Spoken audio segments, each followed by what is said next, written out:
Panelis kita hari ini. Beliau ini sepertinya otaknya memang di bibir gitu.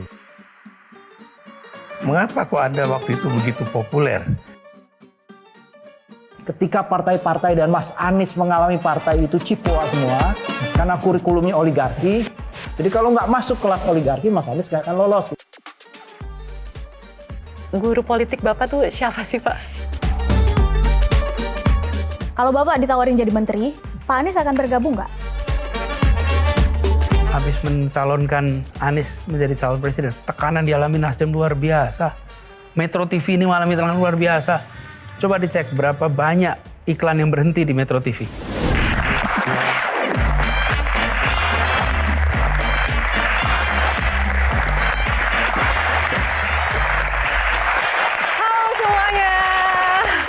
Apa kabar Anda? Jumpa lagi dalam Q&A bersama saya Yohana Margareta, program spesial Metro TV. Karena setiap pertanyaan selalu ada jawaban.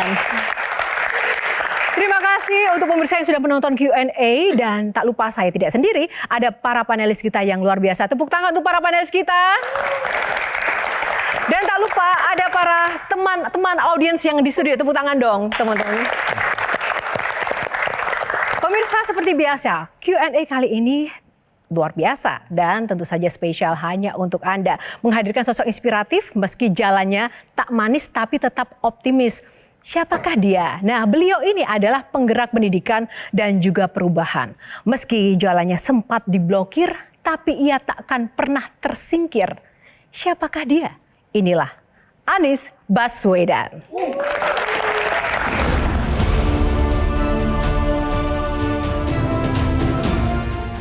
Kita ini sebangsa, kita ini sesaudara. Ada saat di mana kita bisa berjalan bareng, ada saat di mana kita tidak berjalan bareng. Tapi bukan berarti kemudian persaudaraan selesai, persahabatan selesai, dijaga terus. Kita berikan tepuk tangan yang meriah untuk Anies Baswedan.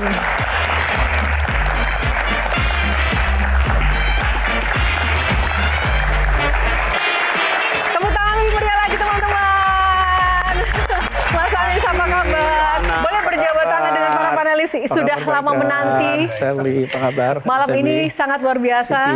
Bintang tamu kita. Izin Mas Anies, boleh kita berbincang dulu? Siap. Jadi yang paling spesial Mas Anies dan para panelis ini adalah kedatangan Anies Baswedan yang kedua di Q&A. Kalau dulu yang pertama sebelum Pilpres, sekarang sesudah Pilpres. Betul. Kita cek ombak suasana hatinya masih sama tidak Mas Anies? Bismillah, sama terus. Sama terus ya. Baik. Luar biasa sekali pembukaan Q&A malam ini, tapi kita tetap akan pemanasan dengan Mas Anies. Boleh menjawab cepat beberapa pertanyaan yang saya ingin tanyakan. Oke. Waduh. Pilih Jakarta, Jawa Barat. Jakarta. Persija atau Madrid? Persija. Kader partai atau bikin partai? Dua-duanya boleh. Dua-duanya boleh. Presiden atau gubernur? Dua-duanya boleh. Boleh. Tepuk tangan, terima kasih. Silakan duduk Mas Anies. Saya ingin ingatkan kembali bahwa kita ada aturan mainnya, ada 9 box dan silakan Mas Anies memiliki otoritas memilih box mana, di dalamnya akan ada topik-topik tentang sosok Anies Baswedan. Oke, siap Mas Anies? Siap. Yang pertama, pilih nomor berapa? Pilih nomor 6. Kita buka nomor 6. Desak Anies. Desak Anies, ternyata Mas Anies didesak beneran oleh keadaan. Kapok nggak Mas Anies masuk politik dengan drama politik yang dialami dan dihadapi selama ini? Saya mensyukuri. Mensyukuri Apa yang kita jalani selama ini. Kenapa? Karena kita jalani dari awal dengan niat untuk bawa perubahan. Dan perubahan yang dibawa itu pesan tentang membawa keadilan, kesetaraan dalam berbagai aspek. Tapi jujur Mas Anies, lebih menyakitkan kalah Pilpres atau nggak maju pilkada? Saya menjalaninya dengan memperhitungkan potensi itu semua terjadi. Satu, kalau mau ikut Pilpres, pasti nanti di ujungnya ada menang atau kalah. Okay? Yang kedua, ketika mengikuti pilkada, itu kita merasakan dinamika di perjalanan itu sudah mulai terasa. Ini ada kemungkinan bisa ikut pilkada, bisa nggak ikut pilkada. Walaupun angka surveinya tinggi. Dan perjuangan kita ini kan bukan soal mendapatkan posisi atau tidak. Perjuangan kita itu ingin melakukan perubahan, termasuk mindset orang. Mas Anies, judul Siapa Takut Anies yang kita usung pada malam hari ini bukan tanpa alasan. Karena gagasan dan visi misi Mas Anies tadi nyatanya tidak berjalan manis di lapangan begitu. Ya. Sehingga membuat kita berpikir, kenapa pada takut Anies? Apa yang dimiliki seorang Anies sehingga kok semuanya harus bersusah payah memblokir, mungkin menjegal, atau mengupayakan banyak cara agar Anies tidak bisa tampil? Gitu ya, bertakut ya. Kalau boleh, Anies ini bukan kucing dalam karung yang tidak diketahui apa yang dia kerjakan. Ada rekam jejak yang orang bisa lihat kok, rekam jejak itu. Jadi apa yang dikerjakan di Jakarta, apa yang dikerjakan ketika bertugas di kementerian, apa yang dikerjakan ketika bertugas di kampus, itu semua ada, bisa dilihat. Jadi saya sering mengatakan kalau ada yang khawatir, saya sendiri harus menyampaikan pertanyaan balik. Sebaiknya tanyakan pada yang takut. Karena harusnya yang takut yang menjelaskan kenapa takut. Karena apa yang saya bawa rasanya bukan hal-hal yang perlu ditakuti gitu. Bagaimana menurut Pak Ikrar? Ya, sebetulnya Anies nih sosok yang menarik ya buat saya. Pada pemilu 2009, saya ditemui oleh seorang profesor hubungan internasional dari Amerika Serikat. Dan dia bertanya pada saya, Anies punya kans nggak untuk menjadi calon presiden Republik Indonesia? Saya kaget juga dong. Ya saya bilang, saya kenal Anies, coba buat saya pada saat itu, entah udah ada aturan atau belum, saya bilang he's still too young gitu kan, to become president, saya bilang gitu kan. Believe it or not ya, itu Anies ini adalah suatu tokoh yang menarik, kenapa demikian? Karena dia bergerak di dalam suatu lingkup politik melalui jalan edukasi dulu. Nah pertanyaan saya, mengapa kok Anda waktu itu begitu populer? Kalau populer di mata ilmuwan kita harus tanya juga ke mereka ya. Tapi kira-kira gini Pak Mas Ikrar, saya waktu pada era awal bekerja di bidang keilmuan memang banyak mengikuti conference di berbagai tempat. Ya di Australia, ya di Singapura, ya di Eropa, termasuk juga di Amerika. Nah pada saat itu saya banyak berinteraksi dengan semua. Tapi yang menurut saya menarik dari apa yang disampaikan Mas Ikrar, memang saya memandang usaha memajukan bangsa ini harus mulai dari pendidikan, Mas. Jadi kalau walaupun background saya sebetulnya secara keilmuan nih, saya ini bidangnya ekonomi. S2-nya pun masih moneter, Mas. Dan S3-nya bidang political economy. Tidak ada bidang pendidikan di situ. Tapi justru karena saya belajar di bidang itu, saya menyaksikan bahwa kemajuan sebuah bangsa sangat ditentukan oleh kualitas manusianya. Bahkan 2009 itu, Mas Ikrar, saya ini menjadi moderator debat calon presiden pertama yang diselenggarakan KPU. Dan ketika saya menjadi moderator debat itu tidak pernah terbayangkan bahwa suatu saat saya akan berdiri di tempat yang seberangnya gitu. Di kemudian hari. Jadi kembali kepada pertanyaan Mbak Kira, tentu pandangan itu bermacam-macam. Ada banyak yang menyatakan pertanyaan yang serupa. Saya jalani setiap fase dan seringkali fase itu berulang atas apa yang saya alami. Dan mudah-mudahan jadi hikmah bagi saya. Baik. Oke, saya mau ke Mas Jeje Rizal dulu. Catatan sejarah seperti apa sebagai sejarawan Anda melihat fenomena drama politik Mas Anies sebenarnya ini? Yang menakutkan tuh bukan Mas Anies. Tapi? Menurut cara pandang saya, seperti di awal abad 20 tuh yang menakutkan tuh keadaan. Karena orang merasakan, tapi tidak mampu menyuarakan. Dan keadaan ini menurut saya justru keadaan yang mendesak. Jadi pertanyaan saya kepada Mas Anies nih ya. Dalam keadaan yang mendesak dan menakutkan gini, ketika partai-partai dan Mas Anies mengalami partai itu cipoa semua, karena kurikulumnya oligarki. Jadi kalau nggak masuk kelas oligarki, Mas Anies nggak akan lolos gitu kan. Nah Mas Anies ini di masa depan mau bawa orang-orang yang percaya sama Mas Anies ini. Itu mau dibawa kemana nih? Sebelum dijawab kita akan jeda dulu. Sesaat lagi Q&A akan kembali.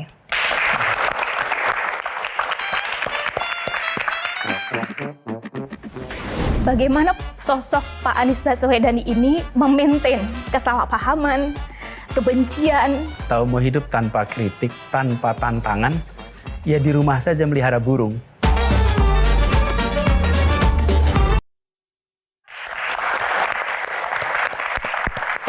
Ya, kembali di Q&A, silakan Mas Anies menjawab pertanyaan dari Bang JJ Rizal. Mau dibawa kemana ini masyarakat atau suara-suara yang percaya sama Mas Anies? Ya, gini Mas JJ Rizal, ketika kemarin saya berjalan, berkeliling, berjumpa dengan jutaan orang dan jutaan jabat tangan. Saya belum pernah tuh dalam 1 tahun jabat tangan sebanyak itu. Oke, nah di situ ada titipan harapan tentang tadi terjadi perubahan, lalu terjadi kesetaraan kesempatan, bidang ekonomi, pendidikan, ekologi, dan lain-lain. Nah, pada proses politik kita lihat hasilnya. Dan ketika hasil itu muncul, kita hormati. Lalu bagaimana dengan mereka yang tetap mengharapkan perubahan? Nomor 1, jaga harapan itu tidak hilang. Karena kalau harapan atas perubahan itu hilang, maka akan muncul apatisme yang luar biasa. Nah, caranya adalah dengan memberikan pesan kepada semua bahwa kami masih tetap berjuang bersama dengan Anda. Kami masih tetap berada di jalan yang sama dengan Anda. Nah, itu sebabnya saya melihat penting bagi saya ini untuk mewadahi mereka dalam bentuk ada kesamaan tentang konsistensi itu. Artinya ormas atau partai baru? Badannya macam-macam. Jangankan itu, tidak ada ormas pun, tidak ada partai pun ya. Ketika kita konsisten mengungkapkan itu, pikiran itu, gagasan itu dengan berbagai outlet, maka yang bersama-sama berjuang itu nggak merasa ditinggalkan. Kalau ada badan, maka secara hukum punya institusi. Kan kalau beraktivitas di bidang ekonomi, maka institusinya PT CV. Kalau bidang sosial, institusinya namanya yayasan. Ya, kalau Mas Anies? Kalau di bidang politik ada ormas, ada partai. Nah, institusi hukumnya saat ini sedang kami kaji. Mana yang paling tepat, langkahnya apa? Tadi makanya kita ditanya, apakah ikut partai politik, apakah mendirikan partai, apakah ormas, dan lain-lain, itu kita tidak mau gegabah. Tetapi, di balik soal badan ada apa tidak, persepsi dan harapan harus hidup tentang bahwa perubahan itu tidak ditanggalkan. Baik, terima kasih. Baik, kita akan masuk ke box kedua. Box nomor berapa, Mas Anies? Box nomor 1. Kita buka box nomor 1. Anak Abah.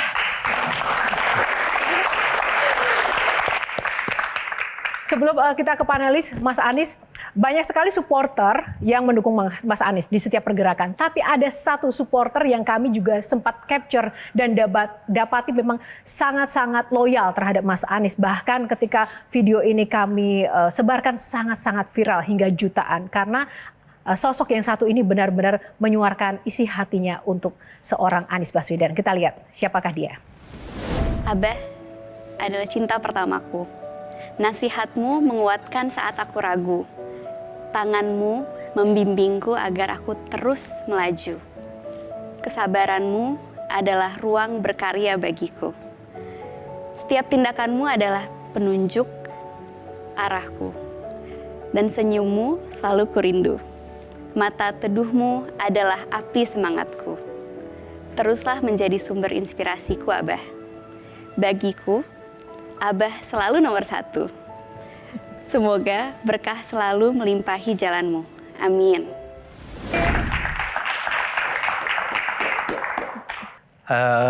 Memang Tia, adik-adiknya semua ya, anak berempat itu panggil saya Abah. Dan ketika kemudian mereka berbagi nama Abah itu dengan begitu banyak yang lain, saya selalu bilang sama mereka terima kasih bahwa anak-anak Abah yang di rumah itu adalah anak-anak Abah yang mengikhlaskan ayahnya untuk menggunakan sebagian waktunya, bahkan sebagian besar waktunya kemarin untuk urusan-urusan yang di luar rumah. Kalau di rumah istri saya, Ferry, anak-anak tidak memberikan ketenangan, keteduhan, gak mungkin saya bisa beraktivitas dengan tenang di luar. Tapi karena mereka memberikan yang saya istilahkan unconditional trust, kepercayaan tanpa syarat, sehingga saya bisa berkegiatan di luar, itu sebuah kebahagiaan tersendiri. Nah, ini salah satu berkahnya ketika proses pilkada pencalonan itu selesai, saya secara teori punya waktu lebih banyak sekarang dengan mereka untuk bisa bersama-sama lagi. Tetapi hadirnya mereka dengan dukungan yang luar biasa, itulah yang membuat saya bisa berkegiatan dengan amat tenang di luar rumah untuk bekerja bagi sesama, Baik. membawa gagasan bagi sesama. Terima kasih. Oke. Ciki, silakan. Iya.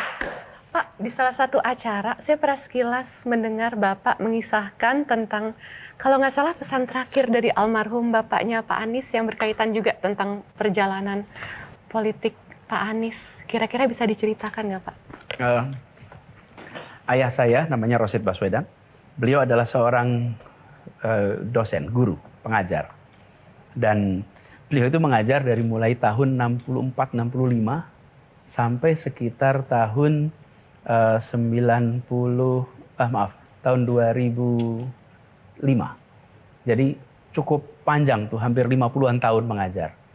Nah, dari perjalanan interaksi saya dengan ayah saya itu seorang yang sangat tegas, tapi juga sangat sopan dan santun.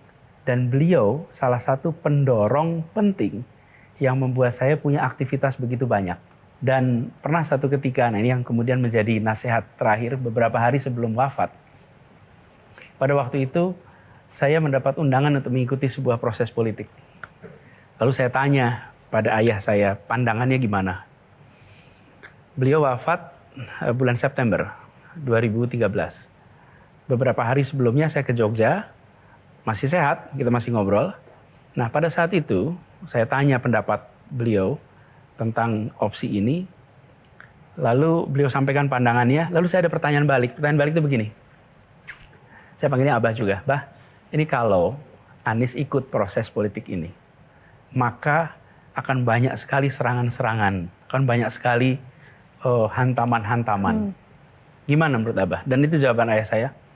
Kalau mau hidup tanpa hantaman, atau mau hidup tanpa kritik, tanpa tantangan, ya di rumah saja melihara burung. Tapi kalau mau berjuang, maka jalan keluar, hadapi semuanya, dan tunjukkan kepada semua bahwa yang kamu bawa itu sesuatu yang benar, karena itu tidak ada alasan untuk gentar pada apapun juga. Baik. Itu yang pertama. Oke, Charlie. Kalau saya tadi mendengar cerita Pak Anies tentang unconditional trust dari Mutiara dan dari Ibu Ferry, maka Shirley melihat sebetulnya karena tidak ada perbedaan antara sosok Pak Anies Baswedan ketika di rumah dan di luar. Setidaknya itu yang Shirley dapat dari kedua wanita tadi. Terus mungkin Shirley jarang menyampaikan ini di sesi lain, tapi mungkin ini adalah waktu yang baik juga Mbak Ayu, Shirley izin, bahwa kalau ada orang yang berpotensi untuk membenci Pak Anies, Pak, maka boleh jadi Shirley adalah salah satunya. Karena Pak Anies ini pernah jadi rektor di Universitas Paramadina yang saat itu Shirley ingat sekali meminta rekomendasi Bapak untuk melanjutkan pendidikan. Bapak mengokekan dan selang beberapa tahun, 1 tahun setengah lebih sedikit, semua syarat sudah dikumpulkan dan Bapak sudah jadi menteri saat itu. Ketika semua syarat sudah cukup, saya minta ke Bapak dan Bapak menolak itu, Pak. Alasannya adalah khawatir itu akan jadi tindakan yang tidak integritas terhadap posisi Bapak. Awalnya saya sangat kecewa. Itu kan ucapan Pak Anies sendiri, Pak. Sampai akhirnya waktu berlalu, saya mendapat ini bukan hanya kekecewaan ini bukan hanya terjadi pada 1-2 orang, melainkan bahkan pada orang-orang terdekat Bapak. Karena Bapak sulit sekali diajak cawe-cawe, Bapak sulit sekali diajak bagi-bagi kekuasaan. Dan akhirnya saya sampai pada titik ternyata politik itu bisa bermoral ya. Dan pertanyaan saya adalah ketika justru orang terdekat kita itu punya potensi untuk menjadi pembenci kita, bagaimana sosok Pak Anies Baswedan ini memaintain kesalahpahaman, kebencian, atau hal-hal yang berpotensi justru untuk menusuk Bapak dari belakang. Karena boleh jadi ke depan setelah proses ini akan ada amanah baru, akan ada tanggung jawab baru, atau kegiatan-kegiatan sosial baru yang justru jauh lebih besar untuk Bapak. Bagaimana Bapak memaintain itu? Tepuk tangan dulu buat Charlie. Ya, makasih. Jadi ketika kita memegang kewenangan, maka kita harus memastikan bahwa kemenangan ini digunakan dengan benar. Ketika saya menuliskan sebuah statement rekomendasi, saya belum punya jabatan, itu adalah saya sebagai pribadi. Ketika saya memegang jabatan, maka yang menulis itu adalah jabatannya. Dan itulah yang kemudian saya jaga, supaya proses integritas itu muncul. Tapi memang ketika keputusan-keputusan itu dibuat, sering membuat orang merasa, lah buat apa punya kekuasaan kalau nggak dirasakan manfaat oleh lingkar-lingkar terdekat. Saya bilang kewenangan itu harus dirasakan oleh semua. Dan harus ada usaha menjaganya. Memang itu kemudian sering menimbulkan perasaan tidak nyaman, sering menimbulkan perasaan karena kebiasaan kita kalau sudah dapat kewenangan, ya kewenangan itu dipakai dengan bukan sewenang-wenang, tapi ya dengan bebas gitu. Saya ingin menjaga itu. Nah, saya percaya Shirley, apabila ini dikerjakan dengan konsisten, maka mereka-mereka yang merasakan mungkin ketidakpuasan, mudah-mudahan Tuhan berikan hati yang lembut untuk bisa memahami. Karena bukan tidak mau secara pribadi, tapi ingin menjaga marwah institusi yang sedang dipegang. Saya ingin sampaikan terima kasih, apresiasi, karena seperti Shirley ini adalah seorang anak dari Aceh yang mendapatkan beasiswa di Paramadina untuk kuliah selama 4 tahun dengan full scholarship dan highly selected. Jadi sedikit sekali yang bisa dapat beasiswa ini sampai tuntas, dan selesai itu dia menjadi anak muda yang berpengaruh di generasinya. Saya termasuk yang sangat bangga, dan saya lebih bangga lagi. Kenapa? Karena dia mendapatkan itu semua tanpa ada tanda tangan Menteri Pendidikan dan Kebudayaan. Tapi dapat itu semua karena dia sebagai pribadi. Saya mencintainya sebagai anak muda Indonesia, dan saya percaya bahwa dia akan bisa take off terbang walaupun tidak harus pakai sayap dari tangan Menteri Pendidikan. Beliau ini sepertinya otaknya memang di bibir gitu. Di tengah frustasi rakyat ini, Mas mau nggak pimpin frustasi rakyat ini? Dan kayak apa gitu jangka pendek? 2029 ini mau maju lagi tidak sebenarnya?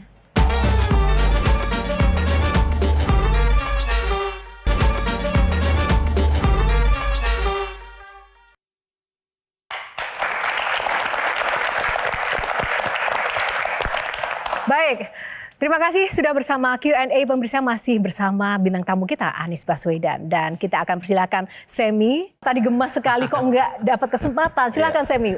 Nih saya cuma mau bilang bahwa sebenarnya anak abah itu sekarang sudah menjadi peorasi. Bahkan kita memperjuangkan sebuah idealisme itu dipeorasi sebagai ini mah gerakan anak abah nih, kaum 24% yang kecewa gitu. Ya bisa dibilang itu peorasi atau malah pujian ya, berarti anak abah direlasikan dengan sesuatu yang berintegritas, itu aja. Pak Anies ini orang yang sangat sangat runut dalam berpikir dan menyampaikan. Biasanya ada orang yang runut berpikir, menyampaikannya terbata-bata. Beliau ini sepertinya otaknya memang di bibir gitu. Jadi ngomongnya itu udah nggak dipikirkan. Jadi kalau di rapper ini dia freestyle. Ditanya apa aja pasti dijawab sama dia.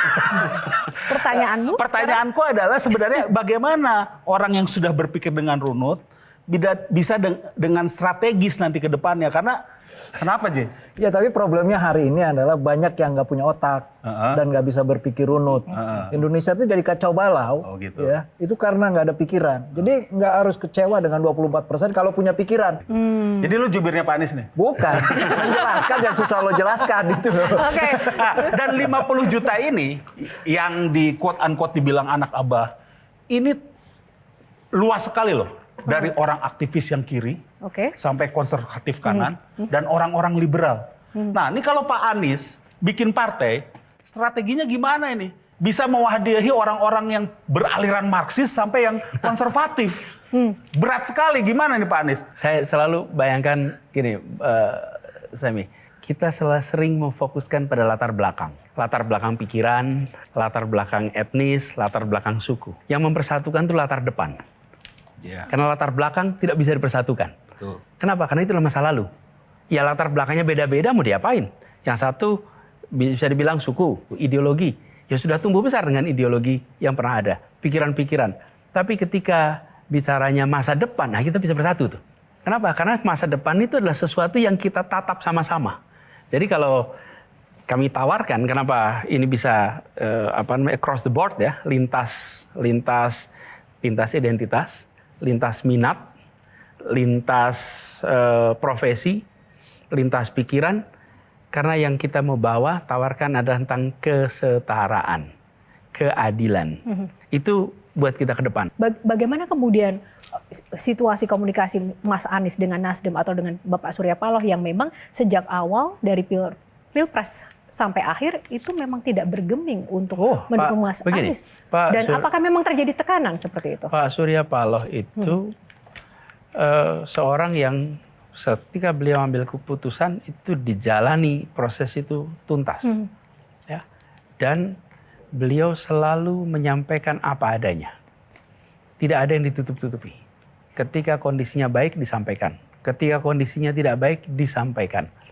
Sehingga kita itu tahu persis situasi apa yang dihadapi. Dan kenapa saya hormat sekali pada perjalanan Pilpres. Habis mencalonkan Anies menjadi calon presiden, tekanan dialami Nasdem luar biasa.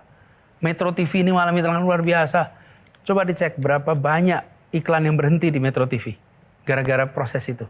Berapa banyak sponsor-sponsor kegiatan di media group yang berkurang. Lalu luar biasa itu yang dialamin. Jadi itu yang saya maksud tadi. Kalau kepemimpinan nasional memberikan kemandirian pada partai, harusnya nggak ada itu semua. Itu yang terjadi, nah ini tekanan-tekanan yang itu. menurut saya harus dikoreksi. Ketika kita memiliki tanggung jawab menjaga demokrasi, menjaga kehidupan politik yang sehat, begitu ada di dalam barisan melakukan tindakan-tindakan yang tidak demokratis, yang tidak melindungi kehidupan berpolitik, tegur. Dengan ditegur, maka sistem kita akan terawat. Tapi kalau tidak ditegur, berarti itu boleh. Dan kalau boleh, apa yang terjadi? Tekanan luar biasa. Bayangkan yang dialami oleh Nasdem luar biasa. Karena itu saya hormat dan saya sampaikan terima kasih yang luar biasa. Karena berada di dalam konsistensi sebuah perjuangan, walaupun ancaman dan tantangannya luar biasa yang dialami beliau. Tapi sosok Mas Anies yang konsisten ini pun juga menyentuh hati banyak orang. Kita akan lihat ya, ini kemarin kami sempat tes Mas Anies ya. Kalau ketemu Anies Baswedan, apa sih yang ingin diungkapkan atau ditanyakan? Nah, kita bisa lihat nih, dari netizen yang kami kumpulkan. Banyak yang, halo Pak Anies, saya izin bertanya, bagaimana sih cara Pak Anies bisa memiliki pengetahuan, ide baru, nah seperti itu. Rencana politik Pak Anies ke depan seperti apa? Ada juga yang menanyakan, Pak 2029 mencalonkan diri jadi presiden lagi tidak? Pak Anies kasih quote dong untuk warga DKJ yang lagi sedih dan galau karena Abah nggak jadi berlayar. Nah ini kan, terus assalamualaikum, semoga Allah selalu memberikan kesehatan buat Pak Anies. Dan Pak Anies bisa konsisten dan tetap idealis tuh seperti apa apabila ditakdirkan menjadi pemimpin. Pak Anies tidurnya berapa jam sehari, bangun jam berapa? Tepuk tangan untuk para netizen.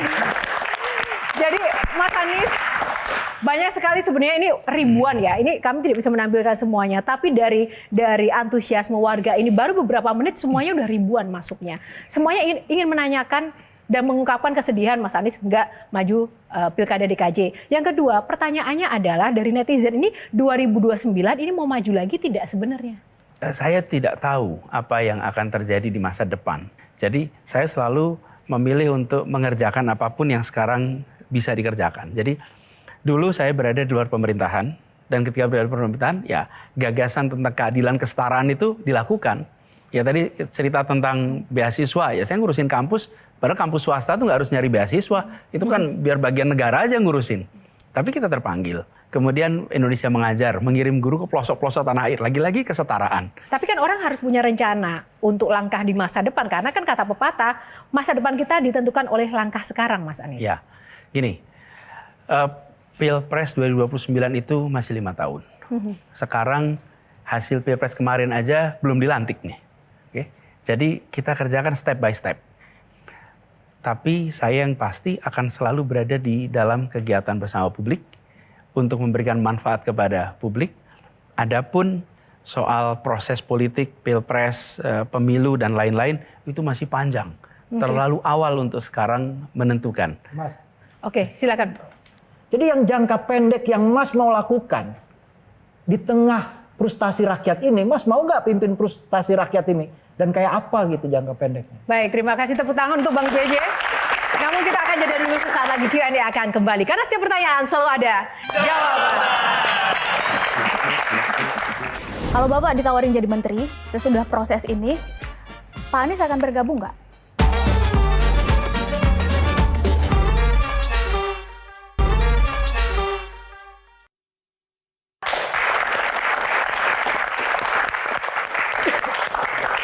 Baik, terima kasih masih bersama Q&A. Silakan Mas Anies tadi menjawab pertanyaan dari Bang JJ Rizal untuk kemudian bagaimana berada di tengah-tengah situasi yang menakutkan. Langkah pendeknya seperti apa? Jadi seperti saya sampaikan tadi, saya akan terus membawa tentang gagasan perubahan itu. Perubahan untuk apa? Untuk hadirkan keadilan, kesetaraan. Dan disebut pemimpin itu bukan karena berada di depan. Disebut pemimpin itu karena ada yang mengikuti. Jadi tanpa ada yang mengikuti ya nggak disebut pemimpin. Dan bila ada yang mengikuti dan berjalan bersama-sama, yuk kita perjuangkan sama-sama dengan keberanian untuk membuat Indonesia adil dan setara bagi semuanya. Silakan Pak Ikrar terlebih dahulu. Kita tahulah bahwa politik kita itu selalu di dalam lingkaran setan. Dan kita berharap itu akan terjadi suatu lingkaran kebajikan yang tadi Anda katakan, bagaimana menciptakan masyarakat Indonesia yang adil dan makmur. Kita tahu 98 itu kita berharap itu adalah akhir dari sebuah kediktatoran politik. Nah, yang menjadi pertanyaan saya, langkah-langkah kecil apa yang harus kita lakukan supaya yang misalnya penjagalan nggak akan terjadi lagi, kemudian rakyat tidak lagi kemudian mudah dibeli. Sangat krusial ya, meyakinkan orang-orang bahwa demokrasi itu adalah cara terbaik untuk memajukan bangsa, dan bukan kemudian dengan cara-cara tangan besi. Itulah yang menjadi tantangan kita bersama. Tapi menurut Anda gimana? Ya, sebenarnya peristiwa putusan MK dan turun tangannya rakyat langsung itu satu peristiwa yang punya makna dalam. Apa maknanya?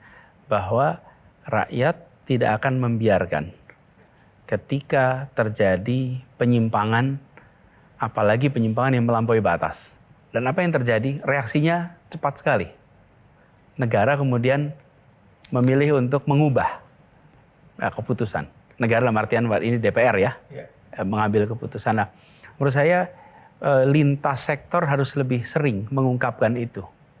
Ketika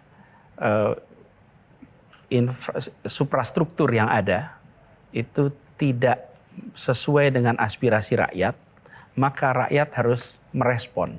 Rasa takut itu yang harus hilang. Karena tidak boleh dalam demokrasi ada rasa takut. Terima kasih.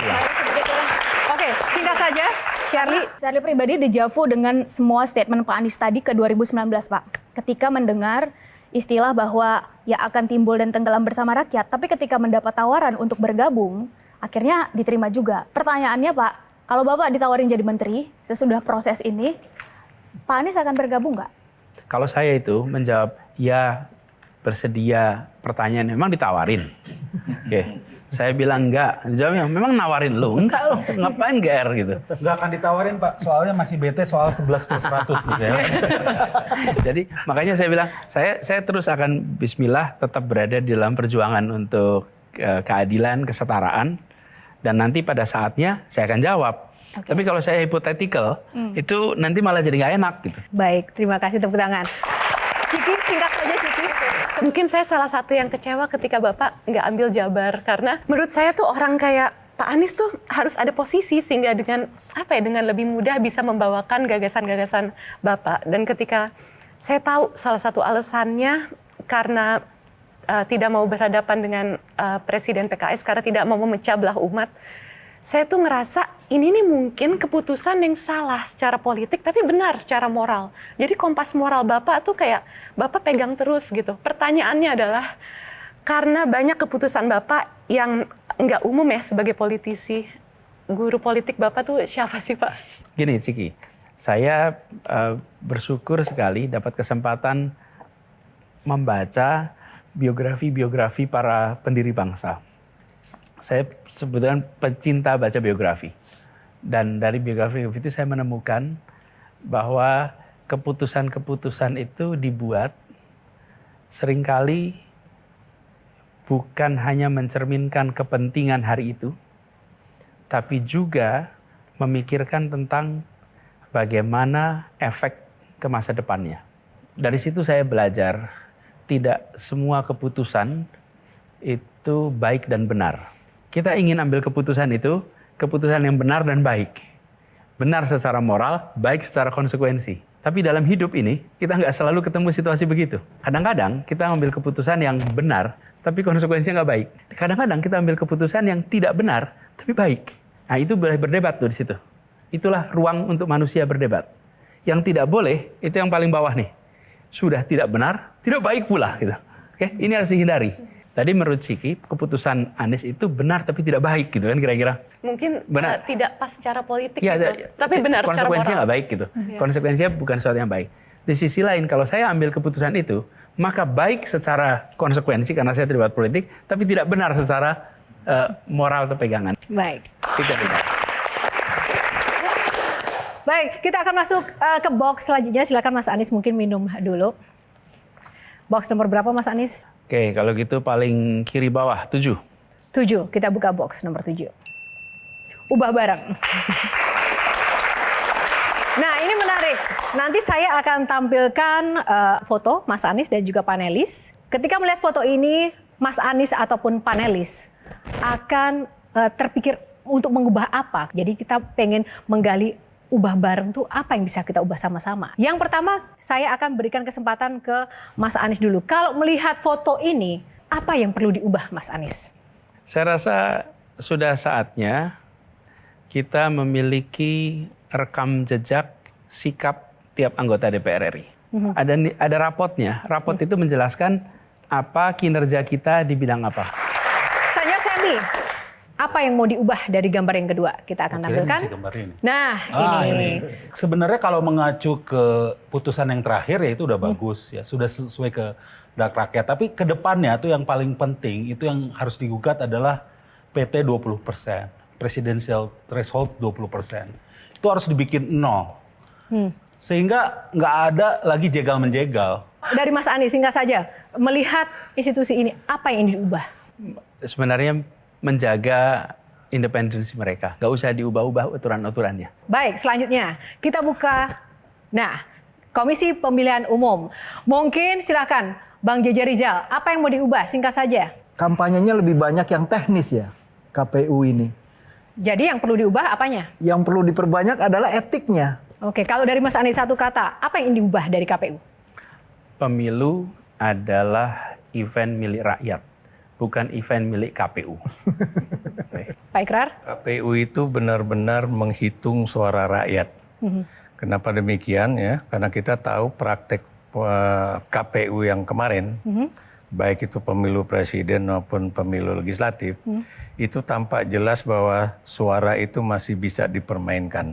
Baik, saatnya kita akan masuk ke gambar ini. Adalah gambar partai-partai politik. Nah, singkat saja kalau dari Shirley, apa yang ingin diubah? Kebanyakan, apa value di balik partai ini? Jadi partai ini ingin menawarkan apa sebetulnya? Apakah hanya sekedar menjadi kendaraan atau memang ada nilai atau prinsip yang itu nanti diterjemahkan ketika wakilnya ada di kursi gitu. Jadi dalam hal ini bagi saya pertama ini kebanyakan, yang kedua adalah sistemnya. Justru kurang banyak. Kurang banyak. Hanya yang banyak ini nanti akhirnya berkoalisi, akhirnya cuma jadi 2 atau 3 gitu. Jadi buat apa banyak-banyak? Sekalian aja. Ya gitu sebenarnya. Oke, singkat saja Mas Anies, melihat gambar partai politik apa yang diubah? Konsistensi. Konsistensi dalam hal? Konsistensi apa yang disampaikan pada saat kampanye dengan apa yang dilaksanakan sesudah kampanye selesai. Baik, terima kasih. Gambar terakhir, silahkan. Persija, apa yang mau diubah? Jadi harus bilang the Jack Mania gitu The ya. Jack Mania. Persija teruslah konsisten. Kalau diubah saya hanya berharap mudah-mudahan Jakarta International Stadium itu bisa terus jadi rumah bagi Persija sampai kapanpun. Baik, sebelum closing statement, satu saja pertanyaan. Mas Anies, siapa menurut Mas Anies dari 3 kandidat ini yang layak untuk meneruskan Mas Anies memimpin Jakarta? Gini, kita ini baru merasakan 1 minggu dari proses. Dan sebagian calon juga kan baru kita tahu 1 minggu kemarin. Jadi kita lihat ke depan, 1, rekam jejaknya. Oke. 2, gagasannya. Yang ketiga adalah kedekatannya dengan masalah-masalah yang ada di Jakarta. Pemahamannya atas masalah-masalah yang di Jakarta. Lalu yang keempat adalah komitmen dan keseriusannya untuk menyelesaikan, dilihat dari mana, dari rekam jejak atas komitmen mereka menyelesaikan masalah. Jadi lalu gini, tidak ada calon yang sama dengan aspirasi kita 100%. Baik. Bandingkan. Mungkin samanya dengan si A 70%, samanya dengan si B 50%, samanya dengan si C 30%. Maka pilih yang samanya lebih banyak. Oke. Jadi bandingkan itu, lalu pilih dengan rasional. Baik. Tapi tunggu waktunya. Kalau Baik, sekarang terima terlalu awal. kasih. Baik, teman-teman, waktu kita sudah habis. Silakan Mas Anies untuk closing statement. Harapan-harapan yang diungkapkan adalah tanggung jawab moral yang harus diemban. Ini adalah kepercayaan, seperti saya katakan tadi, ini harus dijaga dengan baik. Karena itulah saya tidak mau gegabah di dalam melangkah terkait dengan badan-badan apa yang dibentuk. Tetapi inti yang disampaikan tadi, hal yang kami insya Allah ingin bawa. Terus harapan untuk segera mewujudkan yang menjadi badannya atau kendaraannya. Dikonkretkan rencana itu. Jaga nilai, jaga moral, jaga etika. Karena itulah yang ingin kita jadikan sebagai pembeda. Dan wujudnya adalah wujud institusi. Apakah itu ormas, apakah itu partai. Jadi ini semua adalah bahan masukan, harapan yang kita ingin jaga sebaik-baiknya. Baik, terima kasih.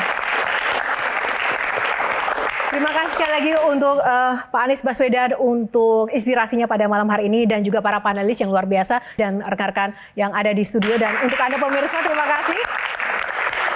Dan tentu saja semoga episode Q&A kali ini membawa inspirasi bagi Anda semuanya. Atas nama kru yang bertugas, saya Yohana Margareta harus undur diri. Namun jangan kemana-mana, kita akan jumpa lagi di episode Q&A selanjutnya. Karena setiap pertanyaan selalu ada jawaban. Terima kasih, sampai jumpa.